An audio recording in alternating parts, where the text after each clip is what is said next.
Hello and welcome to another wonderful episode of Hude Hour right here on Hude Network. I am Blessing Dagin. And I'm Hannah. I'm Okafe Dennis. Well, today we're shining the light to the entertainment industry where key players are doing their bit to ensure we get to the 2030 benchmark for the Sustainable Development Goals.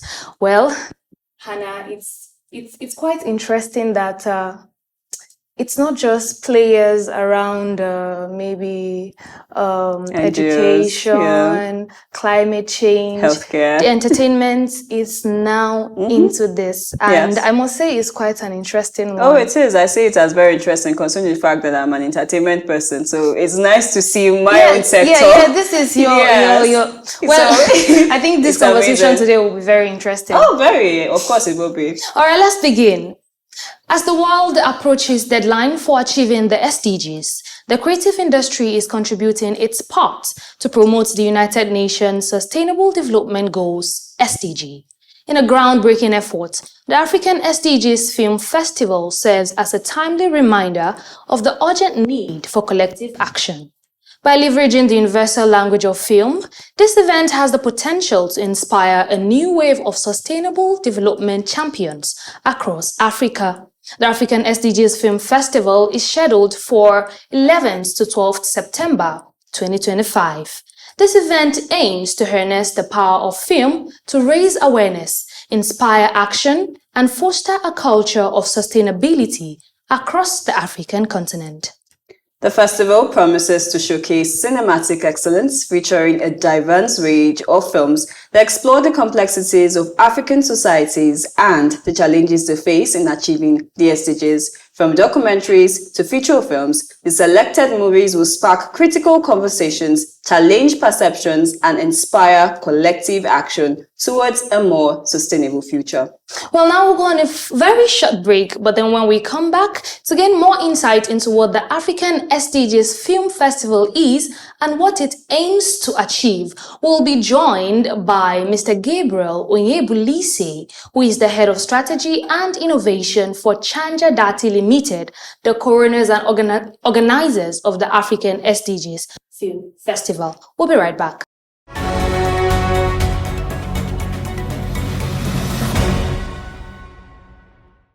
All right, thank you so much for staying tuned. And now we'll be joined by Mr. Gabriel Onyebuolise, who is the head of strategy and innovation for Chanja Dati Limited, the organizers of the African SDGs Film Festival. Thank you so much for joining us, Mr. Gabriel. Thank you. Thank you. Thank you for having me. Well, it's quite an interesting thing to see that the entertainment industry is not just doing entertainment. It's now gearing towards, sustainability and development. And we're so excited that you're here in the studio to have this conversation with us. Thank you. I'm excited as well to have this conversation. All right. So let's go straight into it. The African SDGs Film Festival. Can you tell us all about it?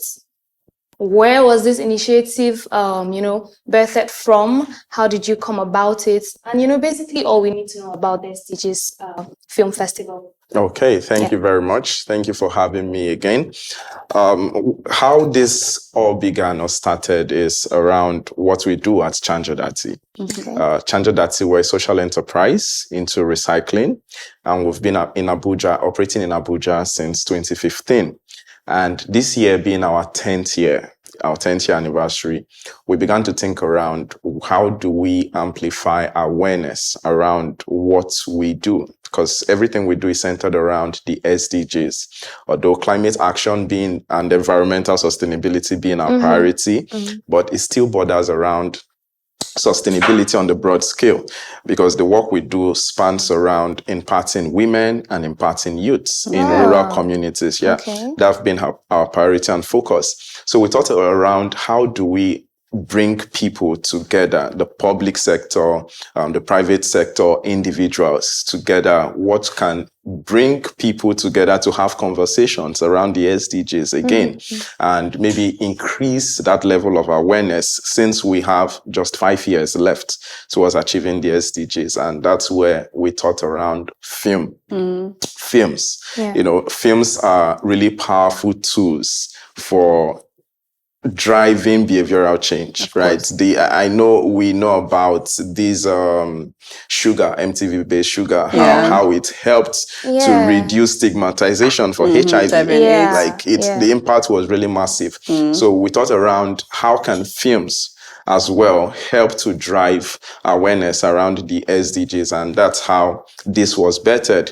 And for this year's edition of the African SDG Film Festival, we are looking at 6 major goals from the SDGs, right? We know all of the goals are intertwined. Of course, you can't actually ignore SDGs. any of the goals, but our core focus for the films we are trying to review around no poverty, gender equality, decent work and economic growth, climate action, promoting clean water, and clean water and sanitation. And we have Goal 17, obviously, partnerships for the goals. So these are the priorities we are looking at, and entries were open for close to 3 months, and we got over 2,000 entries globally. But we're reviewing for Africans because we're prioritizing African filmmakers telling authentic African stories. And so that's what we're going to be looking at. So during the festival, there are mostly short films.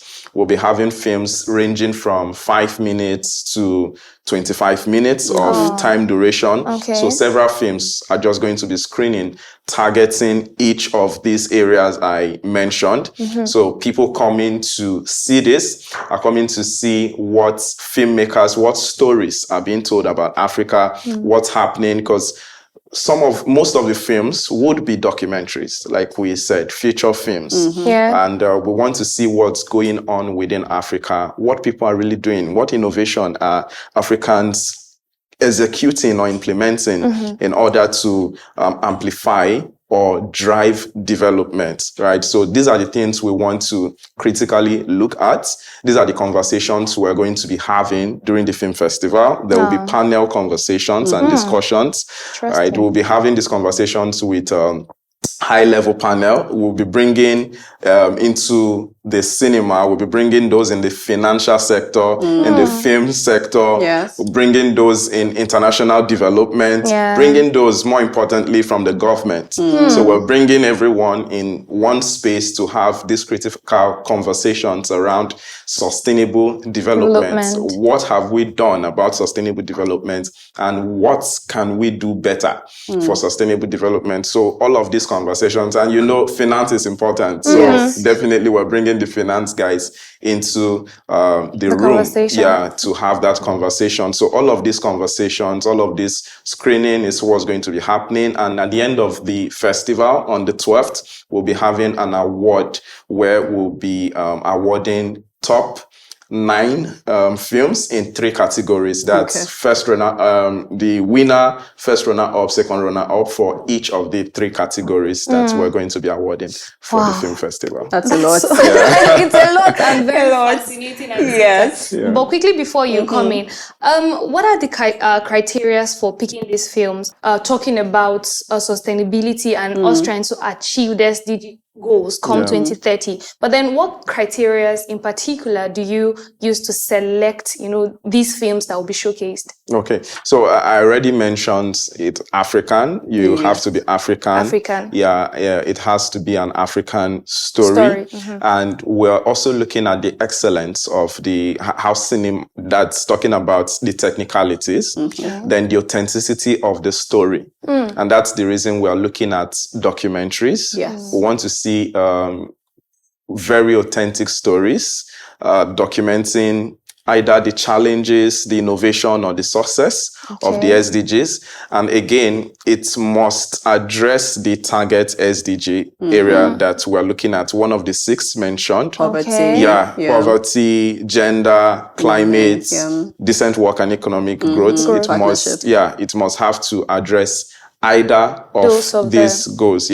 So those are majorly the main criteria we're looking out for, and that's the those are the things we're checking with the judges. We have majorly 5 judges who are having a final look and review, and most likely we're looking at having to screen at least 20 of these films while we award 9. Wow. Over 2,000 films. Imagining just picking out 20 from them. That's like a whole lot of reviews. It's a lot. That's quite interesting. So I would have liked to ask you what are some of the goals, but you had mentioned a lot of these goals, and I think that would be, just making you repeat yourself again. But for a person who is coming to attend this film festival for the first time, you mentioned a lot of people do not really have, should I say, access to some of this information and everything, but then they're coming to this festival. They might just likely want to come and be entertained, but we know that this is not just bare entertainment. This is something that you have to go home with a lesson, if not just from the films alone, from the various panels that are going to be there and people that are going to attend. So what is that major lesson that you want people that are coming for the first time, or people that are watching these documentaries for the first time, to go home with, and of course to also spread this information about? Okay, first thing is we want to inspire awareness. We want to drive awareness first and then inspire action. We want people to be inspired to take action. We want people to know that as much as the problems exist, there are solutions. And people drive solutions. So we want people to get inspired in order to begin to do what needs to be done. Right? So that's what we want to see. And that's the reason why we're bringing filmmakers into the room. We're also bringing every ordinary people, into the room, bringing people from the private sector, NGOs, international organizations, everyone into the room, because there's a link between all of this. At the end of the day, films is a tool for communication. And if you're doing work and there's no medium to communicate it or drive awareness, how you pushing what you're doing to the public. So at the end of the day, we're driving action. We're inspiring action for every sector, both for government. Government should come in to see what the NGOs, the private sector is doing and how they can support them, with policy formations and the likes. Then the international organizations are there to understand too what the local community is doing and how they can leverage local knowledge and experience, right? So these are things we want to be connected at the end of the day and driving action for people, knowing that one step at a time will definitely get there. But we can't get there without action. Everyone needs to take action. So all hands on deck. Yes, all hands must be on deck. And that's what we want people to take out of this at the end of the festival. That's indeed a lesson. For some reason, I'm really looking forward to this film festival. And then I was going to ask what kind of audience you're expecting, but then you mentioned them a few. But then I would like you to just expand. What kind of people are you really looking for? But then apart from stakeholders and key players, what kind of audience do you look forward to seeing? Do you expect an ordinary man to walk in there, or you have restrictions on the kind of people you want in the room? By restrictions, there was this Customer event, Gatefield Customer event, where it was majorly for youth, and it was something similar to, this African Film Festival. Now, they wanted youths themselves to come and showcase their talent, arts expressions, music, poetry, just whatever it is. But then this was in a way to encourage them to participate in politics, participate in social works, participate in bridging the gap between women, between young people and everything. So is this the kind of audience that you're bringing, or is there a specific kind of another thing? Okay. Thank you. I think we're looking at a broad spectrum, even if we would like to have those audience or those people I mentioned earlier. There's no restriction, right? We want everyone as much as possible to be in the room. We want them to be available. The SDG is for everyone. That's what we believe. Despite there are a lot of conversations around the SDGs as well as controversies. But when we look at the SDG, one thing that inspires me to keep driving awareness for the SDG is around what it promises and what the design is about. I always put it around the 4 P's, what it centered around: peace and prosperity for people and the planet. And it's important. Very important. We live in the planet as people, and we need to understand that we need to cater for the planet as much as the planet needs to cater for us. Yeah. When you look at the SDG goals, right, you find out that the problems or challenges it's trying to solve, it's everywhere. Poverty, food, everything. Climate action now we're looking at is a global problem. Someone causing a waste problem in Nigeria, you're not just impacting Nigeria, you're impacting someone in Europe, in America. Even Nigeria, exactly. Across borders. It's transboundary. So all of these problems are what everyone needs to be aware of, because at the end of the day, what's driving action is culture, how we're groomed. Right? The foundation, how we started and all of that. So we want to have that behavioral change. And the African SDG Film Festival, it's a tool to start that conversation. We want to begin that awareness. We want people to know that this is important. This is how you can actually contribute towards it. The argument always is, I'm just an individual. Yeah, we're 8 billion people. What if I even followed this? Yeah. What would my impact be out of 8 billion? But then I always tell people, if you make that decision, someone else makes that decision, the number keeps, increasing and growing. So everyone needs to make that individual decision. And we want the film festival to be a tool and an avenue for people to get that awareness, make that decision, and begin to take action. So is there a limit to the amount of people that can attend physically? Because this is very interesting now. So imagine me and Blessing, right? You're going to tell somebody, and somebody tells somebody, and somebody tells somebody. And the place is overcrowded. So is there a limit? And if they cannot come physically, is there going to be like an online avenue where they can watch it? They can have access to it. Okay. So far we have over 2,000 registrations. Oh, wow. Willing to attend. Tickets. They already got it. Tickets are free. Right. So over 2,000 people have registered or gotten a ticket to attend the film festival. However, the cinema, we're using Silverbird Cinema. Okay. It can accommodate 250 people at a time. So it's expected that despite your registration, it's going to be on first come basis, right? So if you're early, you'll be inside.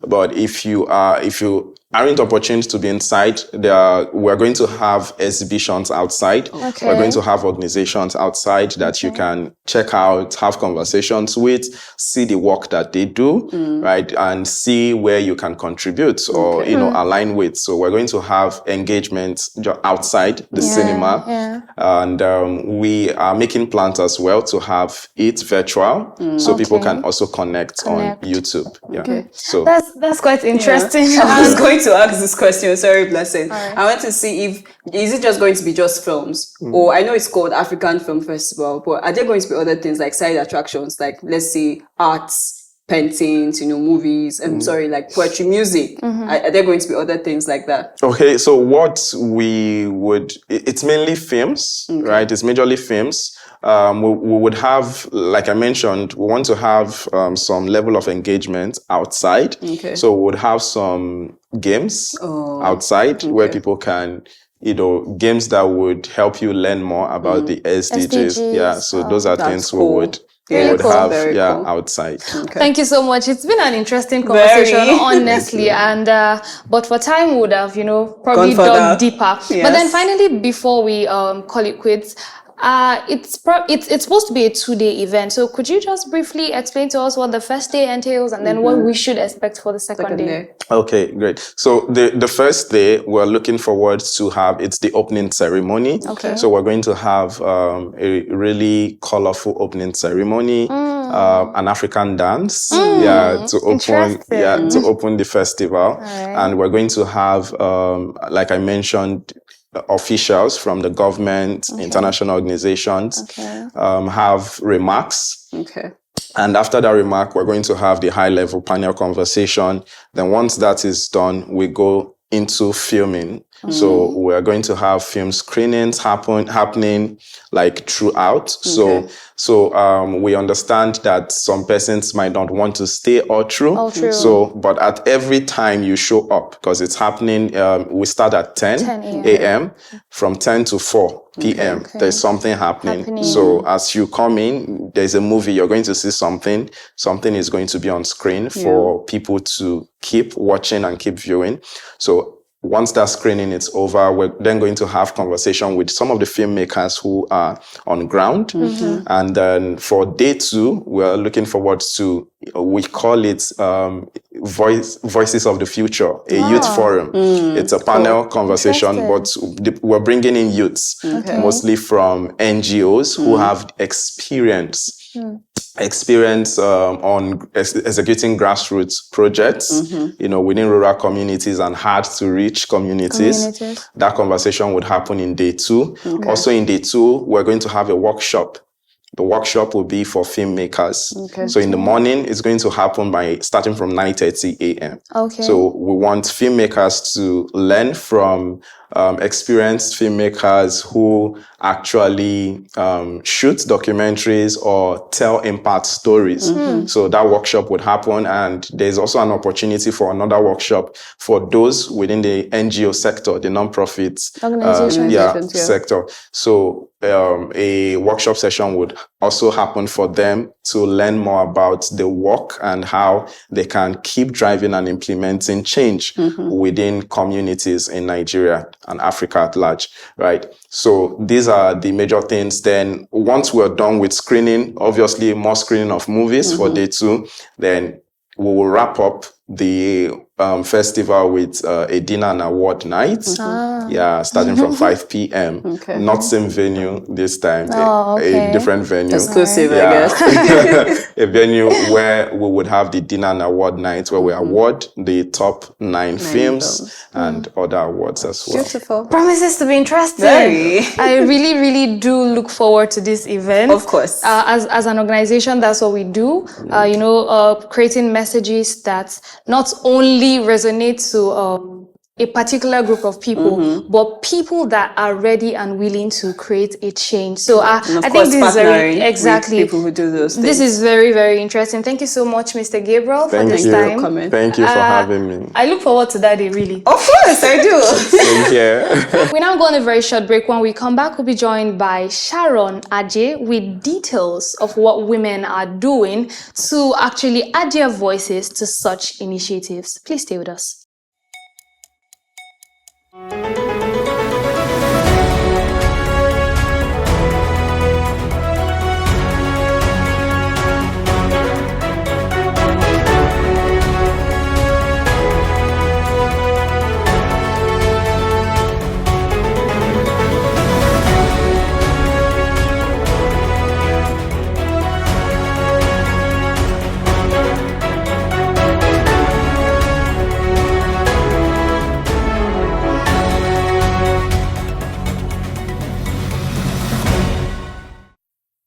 Thank you so much for staying with us on Hude Hour on this special episode. Well, now we're being joined by Sharon Aje. Hello, Sharon. Hi, Sharon. Hi, Mokafi. How you all doing? We're good. Good to have you. Yeah, to have you look good to be here, actually. Thank you so much. Yeah, really beautiful. You're shining. Thank you. We should get some points from her. Right?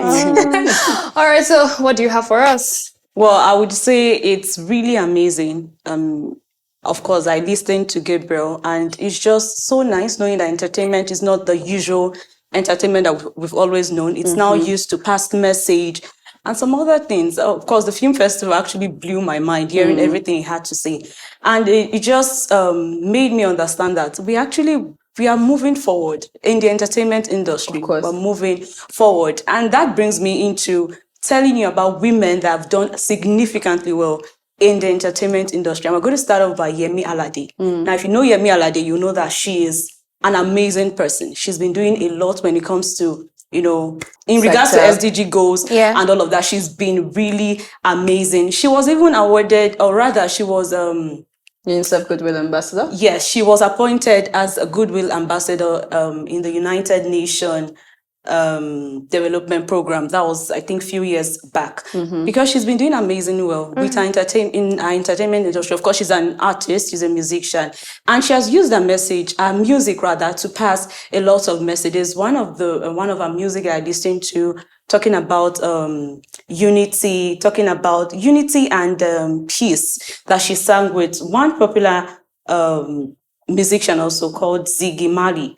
Amazing song. You need to listen to it. Full of life and really, really a beautiful song. That's just not about unity, of course, alone, but it's about togetherness, about harmony, across the world. And that really is a good message coming from her. And she also supports, like I said, the Sustainable Development Goals. She focused on fighting equality, empowering women rather, and a lot of that. And another person that I love personally, from my personal standpoint, is Chimamanda Adichie. She's an amazing woman. And if you know her, you know she's a feminist. She stands firm when it comes to equality. We're talking about, we're having this conversation before Mokafi about equality and equity. Of course, I want to believe she's standing with equity and not just gender equality. But when it comes to women standing, standing firm and doing what people feel like women cannot do, she's an advocate for it. And there's one of her very popular essay that she wrote. It's not a book, it's an essay titled "We Should All Be Feminists." And I think it's something that people should go and read, because there's a lot of message in it. Another person is Priyanka Chopra Jonas, amazing woman. And she has been an advocate for unity, for children, women and girls, especially. Women and girls. She's also an ambassador for UNICEF, Goodwill Ambassador for UNICEF, and she's been doing amazing well. Just like I said, she's an advocate for women, children, and a lot of things. Well, that's just a few number of women that I'm going to be mentioning, but I know across the globe, there are lots of women doing amazing things when it comes to entertainment, linking it up with sustainable development. Talking about women in itself, sorry for cutting you short. I think you had something to say. There's this movie called Binti. It's a Tanzanian movie, and this movie was looking at how the pressure on women can be reduced, looking at poverty reduction, looking at climate change and the rest of it. There was also this other movie, which our guest had earlier mentioned, Sugar. Now, HIV and AIDS has always been something that is, very stigmatized. High stigma. Yes, it's when somebody just says, even if the person has been living with HIV and AIDS for a long time, and then finally it is diagnosed. Once they say you have HIV and AIDS, it's like a death sentence. Death sentence. Segregated. Nobody wants to, come close to you. But then when Sugar came, Sugar was not just, an ordinary movie or a series. Sugar was something that used all parts of society to be able to talk to people about this disease, show them the processes, how it can be gotten, how it can be managed. And this was used, film was used as a tool to, cause such behavioral change in people. So these days, a lot of young people, when they are being faced with such kind of disease like HIV and AIDS, not like they want to get it, but nobody sees it as a death sentence anymore. It's seen as something that can be a sickness that anybody can manage, as long as you continue to take your antiretroviral drugs and all of those kind of things.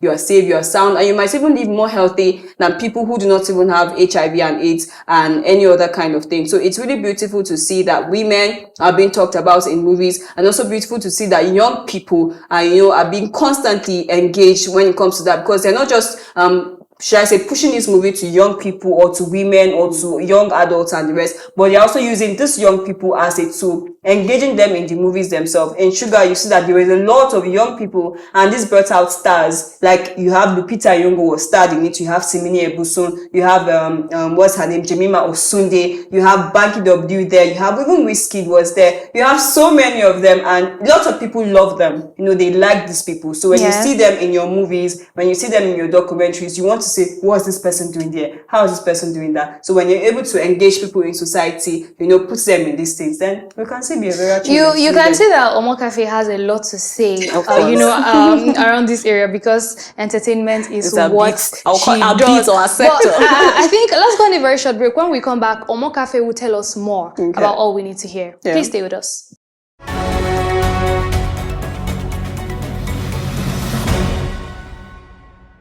All right, thank you so much for staying tuned. Now, Omo Cafe will give us details of what's going on in the flip side of entertainment.